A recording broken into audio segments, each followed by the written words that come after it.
Okay, this is going to be about the Schlieffen Plan, but I'm also doing it to mark the 100-year anniversary of the Brusilov Offensive, which was the major Russian win in World War I. It was named after Russian General Brusilov, and there was over 1 million people involved in that. And anyway, check it out. It's really interesting reading. But this is going to be about the Schlieffen Plan. Schlifen was the chief of staff, mainly under Kaiser Wilhelm's father, but also a little bit under him. And back in the day, they were worrying about the nightmare that the Germans really had was that France and Russia would fight, would declare war on them at the same time, a two-front war. So they, using actually game theory, they had little maps drawn out, and they would have little teams with just like Dungeons and Dragons. They would have value points on dice, and they basically fought out their battle plans. So they had this plan. It was called the Schlieffen Plan, after Schlieffen. And what it was a sweeping hook maneuver that went from Germany through Belgium, came along and cut off Paris from the rear and would cause a collapse. The theory was that Russia would take about 6 weeks to mobilize, and if they could beat France, which they thought they could with this plan, that they could then deal with the cumbersome Russian bear, but not the two at one time. Schlieffen on his deathbed was reported to have said, keep the right flank strong, and he said that right flank should be the furthermost soldier should be dipping his foot in the channel here. So the plan was to go through Belgium and do a sweeping movement all the way to the coast and come down and cut off Paris, and that they would collapse. Now it didn't really work out that way. The time frame for Russia mobilizing was correct. The Belgians put up a much of a harder fight than they thought they were planning on, and they had to bring in these giant mortars, the Big Berthas, to blow up these forts. There were several lines of forts here, and they had to break through them. Then once they came in, as they did the sweeping movement, it kind of went their way. However, the German chief of staff at the time was Helmut von Moltke, and he was a cautious guy.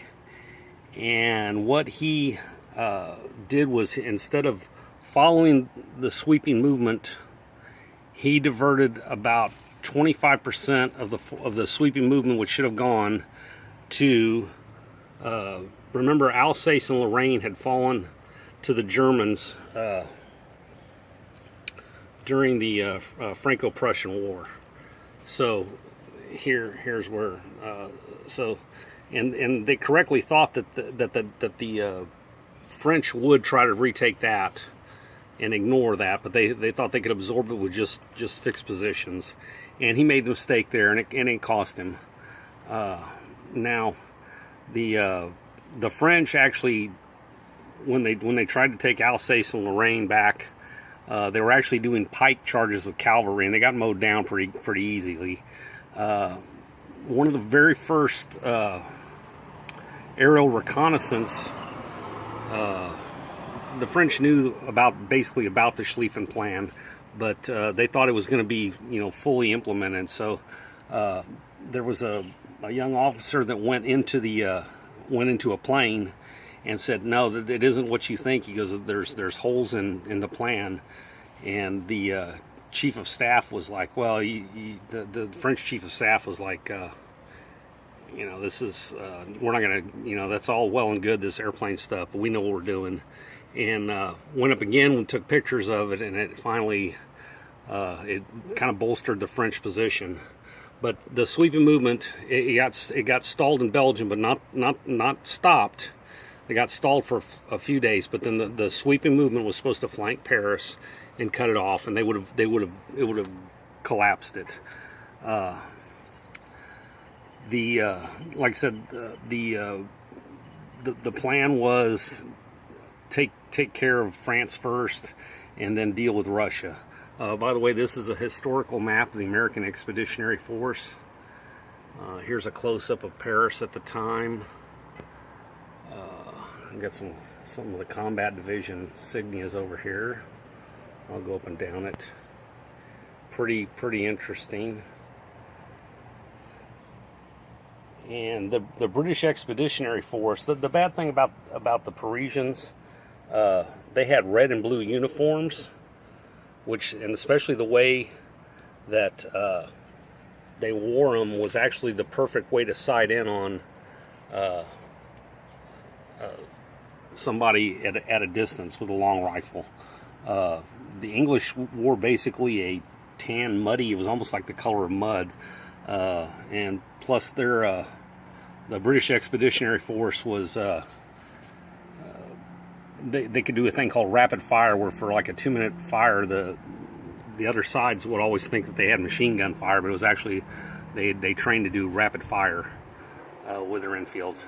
And so that's the opening. This is the opening chessboard of World War I. Was based on the Schlieffen Plan, but like I said, they didn't follow it all the way through. I'm going to come out with some more videos about World War I, because I have a whole lot of I even have artifacts from World War I. But it's called the Schlieffen Plan, and like I said, Helmut von Moltke kind of screwed it up for him. Yeah, so and then the aftermath of this was actually World War II was basically a continuation of World War I.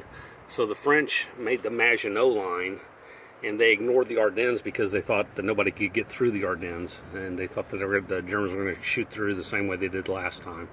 So they built the Maginot Line, and of course the Germans just bypassed that in the Second World War. But anyway, yeah, the Brusilov Offensive, one of the great battles of history. Technically, the Germans won, but they lost. They got bled dry, kind of on that. So anyway, thank you.